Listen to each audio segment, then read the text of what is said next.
Welcome to the regular Faroese News Report. First, the news. We're covering Greenland, regional security, and the economy. After that, we'll check out the opinion pieces. All right, first up, renewed American interest in Greenland. The U.S. has appointed a new special envoy. And his task? To help make Greenland a part of the USA. Unsurprisingly, that's caused quite a stir. So Denmark and Greenland said no way. They've summoned the U.S. ambassador to make their point crystal clear.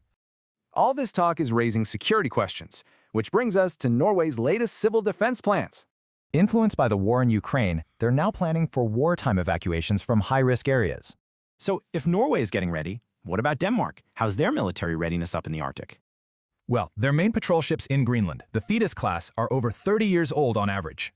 And that age is showing. Frequent breakdowns are hurting critical search and rescue missions in the North Atlantic. Okay, let's switch gears to the economy. We've got a new fishing deal and some inflation numbers. First off, the Faroe Islands and the UK have signed their 5th annual fishing rights deal. It's a quota swap. The big news? Faroese boats get more access to Greenland halibut for 2026. Meanwhile, inflation in the Faroes has settled at just 0.7%, way lower than its Nordic neighbors. And one last bit of industry news. A town in Iceland is looking into a new ferry to Scotland. All right, now for the opinion pages. Let's see what people are debating about this week. Kicking things off, Johan Dahl isn't happy with the government's 2026 budget proposal. He had some strong words. He argues the government is running a deficit in good times and cutting welfare for political reasons.